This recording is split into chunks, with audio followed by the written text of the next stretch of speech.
Kuala Lumpur, Southeast Asia. I've been exploring here for the last 6 days, and let me tell you, it is an unbelievable city. It's so good that I'm actually looking at moving here.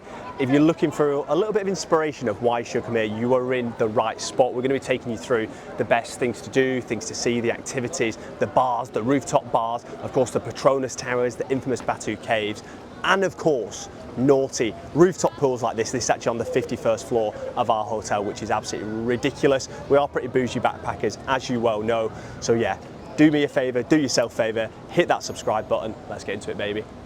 Expecto Petronas Towers, as you can see behind me, flair bit of kit, probably the #1 thing to do here in I always call it Kuala Lumpur. Apparently, £16 to get in, 9 o'clock's the first time you can go in during the day, so I'd always remember 15 minutes before, it's about a 15-minute queue, and then it's about, you get 15 minutes on like the middle viewing deck, which is where, do you know what I mean, the two buildings connect, highest connecting double-decker view bridge in the world, if you're into that sort of stuff, and then you go up to the top floor, you go up to 86th floor, it's 88 in total, 86 is the top bit where you go to, and you get another 15 minutes there. Panoramic views of the whole Malaysian skyline. It's just a top drawer viewing deck, costs £16 to get in, so I think, yeah, pretty decent value. And yeah, you can see unbelievably far into the distance itself. Me and Em now in KLCC Park, Central Park, something along those lines. Super nice. You've got a real mixture of obviously the all the super high-rise buildings here behind me, and then if you swing around this way, we've just got loads of people just chilling in a fountain on the far side. So yeah, super nice spot. I think £16 is insane value. You know me, I'm always about my viewpoints. We've got an unbelievable little coffee, Elixir Espresso, maybe the best coffee I've ever had. Can't keep saying I'm not a coffee drinker because I'm banging them in every video, but yeah, flair viewpoint, flair little trip to start the day. It was getting busier as we were leaving at 10:15, so like anything, get up early, be the first ones there, you're going to get the best views. You know what you're going to get on this channel, flair viewpoints, and of course the team are going to take you to a little food market, Hutong food market, silly setup in here, mixture of Malaysian, Asian, Chinese, Japanese, all sorts of goodies in there. Me and Em, we're thinking, oh, we'll just go get some sushi. However, we're going to do a bit of everything and take you around. We've gone for the roast duckling, straight up first, aptly named. Em, get a little close up. The value here is ridiculous, £4.20. We've got duck, pork belly, and I can't remember what the middle one was. I don't know what it is. We'll give a little taste test first for the duck. Unreal, barbecued, really nice sauce, nice and soft, 10 times better than the one we went to in London. It's an absolute banger. See you for round 2 of the food very shortly. Stop number 2, of course, myself and the king, favourite cuisine is Japanese. With these fellas, you can have it order off the a la carte menu, or they just have a massive tray of pre-made stuff as if you're in like a, yeah, Tesco, whatever, supermarket. Get a close-up. Not going to try the salmon and avocado. We already know this is a banger. This is the G-Dub staple. Em's gone for this little potato salad with narbs on top. She said this was top drawer. It's got rice underneath. And we've gone for a little mixture on the sashimi set. Obviously got salmon, tuna. I think this is whitefish, and I don't know what this is. What should I go for, Em? Scallops? Got to go for this one, yeah. Right, let's give a little taste test. Hopefully I like it, because everyone that's just made this is stood right behind the camera, so there's a lot of pressure. And it's unreal. It's unreal. I thought that was not going to like it, not super fishy at all. Lot of taste, lot of texture to it. That's banging. We'll go for another one while we're at it. Let's go for the tuna. Oh, he's not messed up on the chopsticks yet. We're looking good.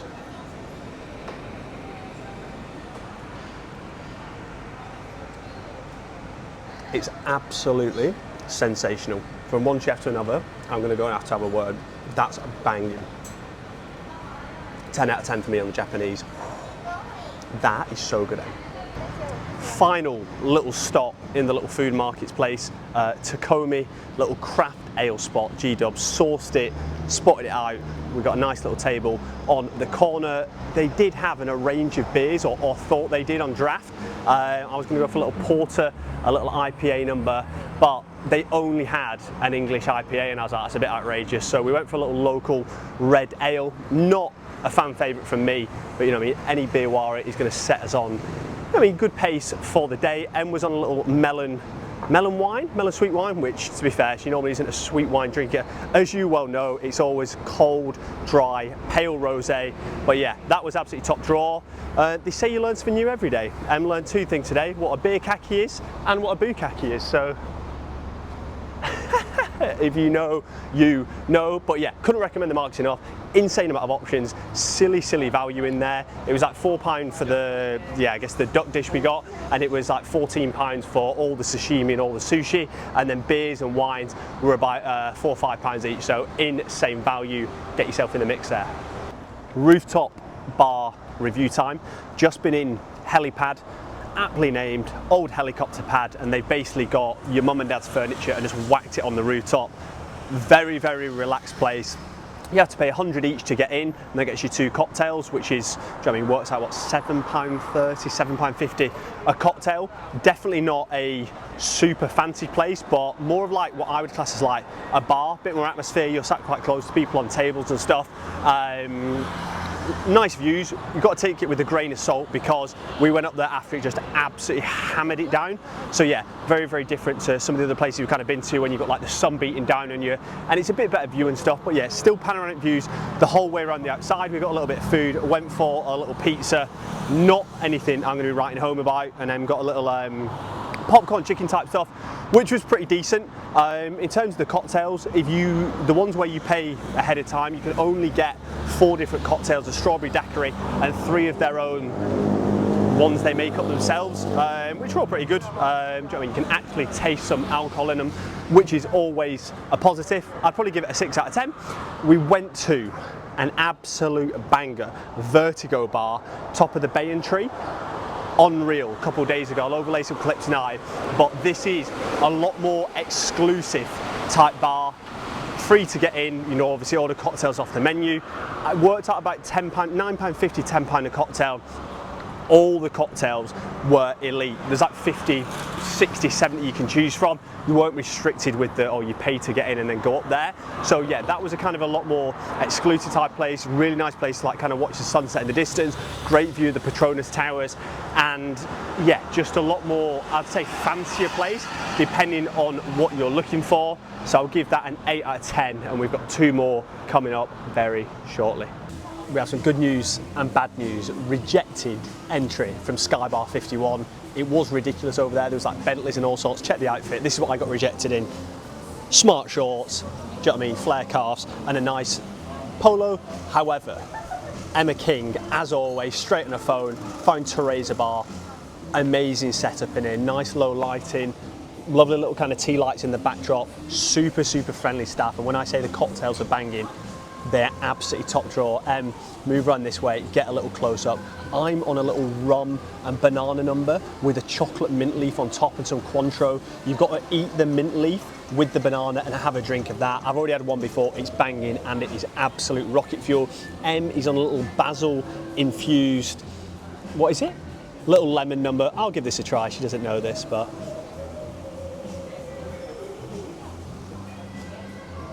Oh, okay. Fruity like a cake, a little bit sweet but sour as well. Absolutely banging. And then let's give it the full circle. The backdrop we've got, we came in here without a reservation. The team has sorted out. We had these naughty little prawn toast numbers as well. Whole view of the whole skyline. We're only 4 floors up here, but again, ridiculous setup. So if anything, it's worked out way better for us because the cocktails are a lot cheaper here. They're absolutely banging. And this is what we do. We make the mistakes, so you don't have to. The Batu Caves, they said define juxtaposition of inner city KL, short 10-minute taxi journey, and literally the caves just come out of absolute nowhere.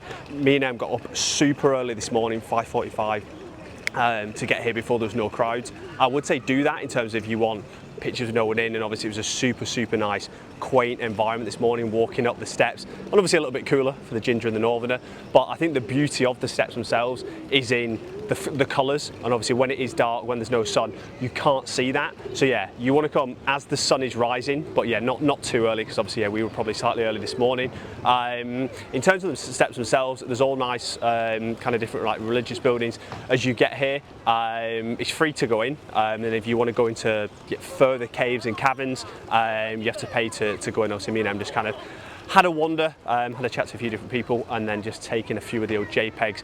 As you know, the steps themselves, I would say 10 minutes to the top, 15 minutes if you're slow, and if you're absolutely doughy and out of shape, probably going to take you about 20 minutes. But as you get to the top, all the caves kind of open up, different sort of caverns inside. It's not huge, I would say, once you get to the top, 5-10 minutes. So I'd say, yeah, probably you want about an hour here, an hour and a half. I guess if you're here for religious purposes, probably another hour on top of that. But yeah, as you can see now, it's getting super busy behind me. There's absolutely loads of bloody pigeons flying about, people feeding them. Not sure why. One thing I did learn, say you learn something new every day, the Batu Caves, not sponsored by the boys at Monster, so we're going to be having to have a word with them about that, but they are sponsored by Pepsi. So there you go. Little fun fact, get here early, free to get in, lovely setup. What more do you want for a morning? Accommodation wise, the team have finally hit level or zone 3 on booking.com. So we got a nice little upgrade to a little second bedroom. Obviously you don't really need this. Em's pretty happy, washing machine, clean clothes, things you love to see. But yeah, massive living room. Not sure if we're going to be doing any chefing up because the food prices here look pretty top drawer. Obviously, yeah, nice living area. You can open that balcony, which is pretty sketchy to go out there. But yeah, swing round this way. Nice bit of workstation for G-dubs. Big open plan. You know, double king size bed. It's a big bed anyway. And yeah, the bedrooms connect through here. So obviously, it's, big circle, big circuit. Hang your clothes up for a change. Not living out of a bloody suitcase. And yeah, flare little bathroom. £40 a night. The things you absolutely love to see, baby. Let me take you back to the start. Actually, £35 £35 a night. Em's been absolutely selling dreams, selling sunsets. Malaysia edition, she's here.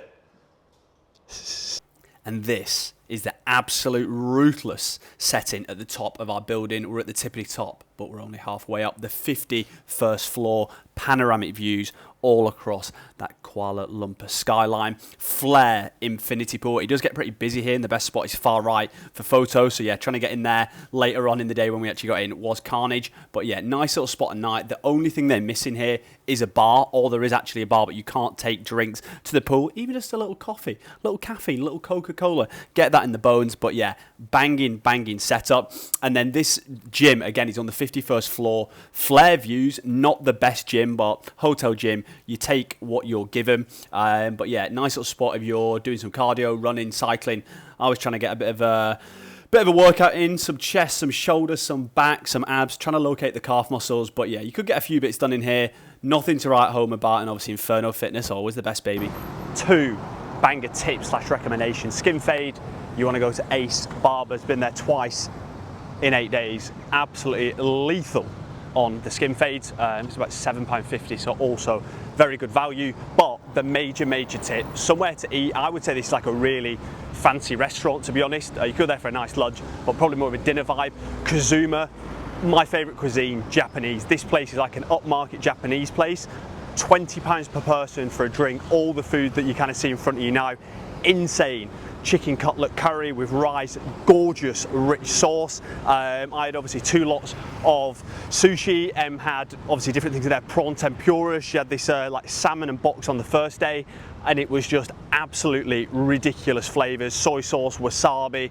The wasabi is absolutely bloody hot, to be fair, and blew my head off. Good amounts of ginger, but it was a very nice place. I feel for £20 per person, they're massively underselling themselves, because yeah, you'd probably be paying like £80, £100 per person if you were to get that in London. So get yourself in there, it's a banger. And if you want to look as naughty as G-dubs, get yourself in Ace Studios. Cheers to the boys.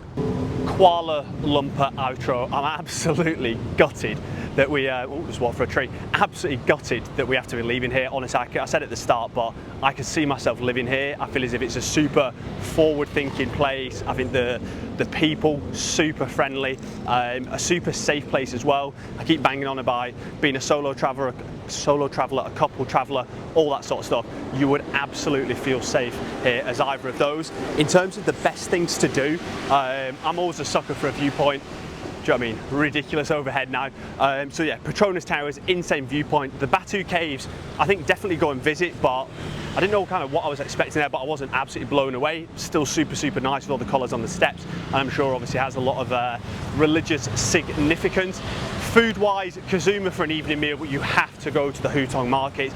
Went there twice, went there again today on our last day to get our fix. I mean, it's like £4.20 for the 2 different cuts of pork with the duck and noodles. A ridiculous sauce in there. Couldn't recommend that enough. And I've also got sushi. We brought that home, so we're going to smash out a little gym session before our flight tomorrow. But yeah, insane value. I've been to Japan a few years ago. It very much reminds me of Japan itself, but it's probably about a half or a third of the price. So yeah, couldn't recommend it enough. Get it on the list, because yeah, it's just an unbelievable place. If you have any questions of stuff we've done or just my general thoughts, bang a message down in the comments. While you're in the comments, do me a favour, do yourself a favour. Your boy is still en route to 1K subs. Smash that subscribe button, and remember, baby, the chef, he's always cooking. Let's get it.